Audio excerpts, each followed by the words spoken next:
مجید فرقان حمید میں اللہ کریم نے فرمایا یا ایھا الذین آمنوا لا تخونوا اللہ والرسول، فرمایا اے ایمان والو اللہ اور اس کے رسول کے ساتھ خیانت نہ کرو، اللہ اور اس کے رسول کے ساتھ خیانت نہ کرو، وتخونوا اماناتکم وانتم تعلمون، اور آپس میں بھی ایک دوسرے کے ساتھ خیانت نہ کرو اور تمہیں اس کا علم ہے۔ اللہ فرماتا ہے تمہیں اس کا علم ہے۔ اس کا معنی یہ ہوا کہ مومن کی زندگی میں امانت کا بہت بڑا کردار ہے۔ اللہ سے بھی خیانت نہ کرو، یہ سورہ انفال ہے، اللہ سے بھی خیانت نہ کرو، اللہ کے رسول صلی اللہ علیہ وسلم سے بھی خیانت نہ کرو، اور آپس میں بھی ایک دوسرے کے ساتھ خیانت نہ کرو، وانتم تعلمون، اور تم اسے جانتے ہو، تمہیں اس کا علم ہے۔ ہمارے ہاں لوگ یہ سمجھتے ہیں کہ امانت صرف کسی کے پاس کچھ پیسے رکھوائیں، کوئی چیز رکھوائیں تو صحیح طور پر اس کے واپس مل جانے کا نام امانت ہے۔ حالانکہ امانت کا عنوان بڑا وسیع ہے اور یہ اپنے اندر بہت بڑی وسعت رکھتی ہے، بہت بڑی وسعت ہے امانت کے اندر۔ بس مختصر یہ سمجھ لیں کہ انسان جو چیز اپنے ذمے لیتا ہے نا، جو اس کی ذمہ داریاں ہیں ان کو صحیح ادا کرنے کا نام امانت داری ہے۔ ہاں، ان کو صحیح ادا کرنے کا نام امانت داری ہے۔ باپ ہے اور فرض صحیح نبھائے تو اس نے امانت داری سے فریضہ سر انجام دیا۔ اگر بیٹا ہے تو اس نے ڈھب سے خدمت کی تو وہ پھر امانت دار ہے۔ اگر بیوی اپنے خامند کی فرما بردار ہے تو امانت دار ہے، اور خامند اگر اس کے حقوق پورے کرتا ہے تو پھر وہ امانت دار ہے۔ جو ممبر پہ بیٹھا ہے وہ بھی امانت دار ہے، جو مصلی پہ کھڑا ہے وہ بھی امانت دار ہے، جو دین کا لبادہ اوڑے ہوئے ہے وہ بھی امانت دار ہے۔ ہر آدمی کو امانت، اور میرے نبی کریم صلی اللہ تعالی علیہ وسلم کا طریقہ مبارکہ، حضور سید عالم صلی اللہ علیہ وسلم کے صحابہ ارشاد فرماتے ہیں کہ نبی کریم صلی اللہ علیہ وسلم نا ہر خطبے میں یہ بات ارشاد فرمایا کرتے تھے۔ ہر خطبے میں حضور فرماتے تھے لا دینا لمن لا امانۃ لہ، جو امانت دار نہیں اس کا کوئی دین نہیں۔ لا دین لمن لا عہد لہ، جو اپنے وعدوں کا پابند نہیں اس کا کوئی دین نہیں ہے۔ جو امانت دار ہی نہیں، جسے یہ خبر ہی نہیں کہ معاملہ کیا ہے۔ امانت کا وسیع مفہوم، وسیع۔ بعض محدثین نے امانت کو 3 حصوں میں تقسیم کیا ہے۔ کہتے ہیں کچھ اللہ رسول کی دی ہوئی امانتیں ہیں، ہم نے اللہ رسول کے ساتھ بھی امانت دار رہنا۔ کچھ امانتیں ہمارے ذمہ لوگوں کی ہیں، بیوی کے حقوق، بچوں کے حقوق، ماں باپ کے حقوق، پڑوسیوں، اور کچھ نہ، ہمارا وجود بھی ہمارے پاس امانت ہے۔ ایک صحابی نے عرض کیا نا یا رسول اللہ صلی اللہ علیہ وسلم میں ہر روز روزہ رکھا کروں گا اور ساری رات عبادت کروں گا، تو نبی کریم علیہ السلام نے منع فرمایا میں تم سب سے زیادہ اپنے رب کو جانتا ہوں، میں تم سب سے زیادہ اپنے رب سے ڈرتا ہوں، لیکن میں روزہ بھی رکھتا ہوں، افطار بھی کرتا ہوں، میں رات کو عبادت بھی کرتا ہوں، اور میں اپنی بیویوں کے پاس بھی جاتا ہوں، اور میں نیند بھی کرتا ہوں۔ اور وہاں حضور نے فرمایا تیری آنکھ کا بھی تیرے اوپر حق ہے، اور تیرے وجود کا بھی تیرے اوپر حق ہے، یہ بھی تیرے پاس امانت ہے، یہ بھی تیرے پاس۔ یہاں شارحین نے، محدثین نے لکھتے لکھتے بڑی لطیف بات لکھی ہے، بڑی مزیدار۔ انہوں نے لکھا یہ خودکشی حرام کیوں ہے؟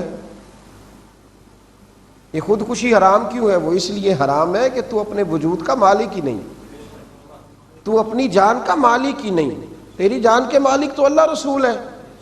اگر تو اپنی مرضی سے خودکشی کر کے مرے تو یہ حرام موت ہے، اور اگر رب رسول کی مرضی سے مر جائے تو تجھے اللہ رسول شہادت کا درجہ عطا فرمائیں گے۔ اس امانت کا بھی خیال کر، اس امانت کا بھی، یہ اللہ نے ہاتھ دیے ہیں نا، اب اس کی امانت کا خیال کر، انہیں غلط جگہ پہ استعمال نہ کرنا۔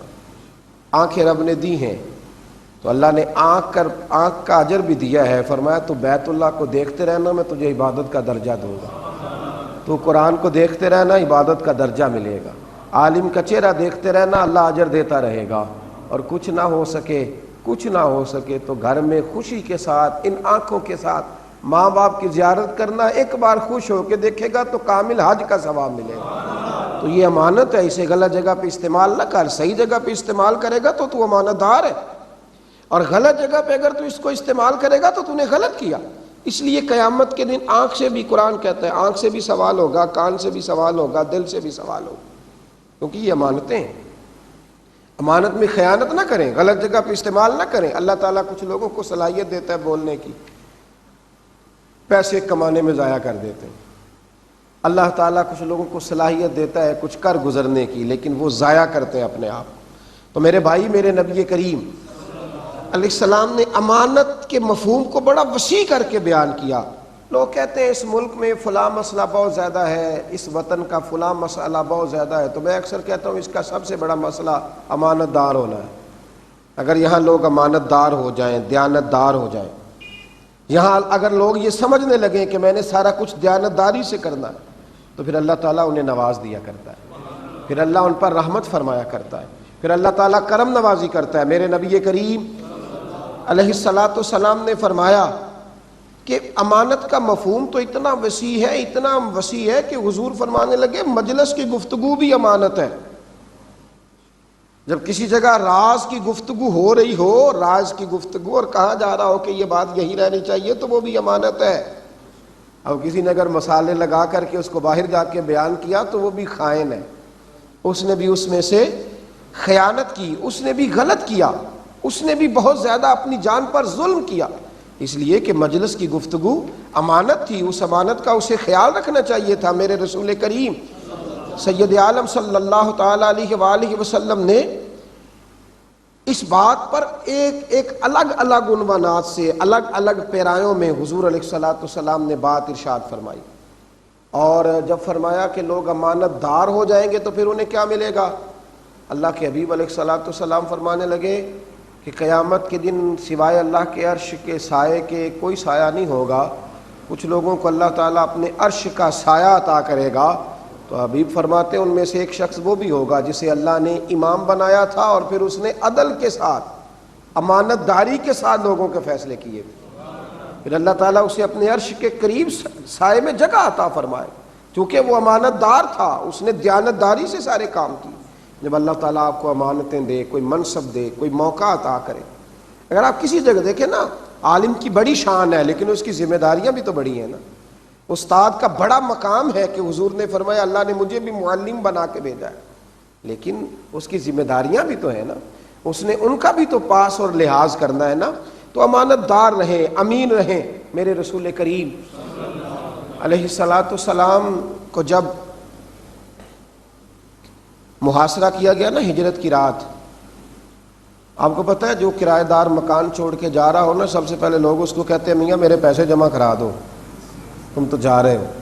یہاں تو عمرے پہ جو آدمی جا رہے ہو نا، پتہ ہوتا ہے کہ فلاں تاریخ کو لوٹ آنا ہے، پر لوگ اس سے بھی سوال کرتے ہیں کہ وہ میرے پیسوں کا کیا بنے گا۔ تو اللہ کے محبوب علیہ السلام پر ہجرت کی رات جمع ہو کر قریش مکہ نے حملہ کیا، تلواریں ہاتھوں میں، سارے آئے۔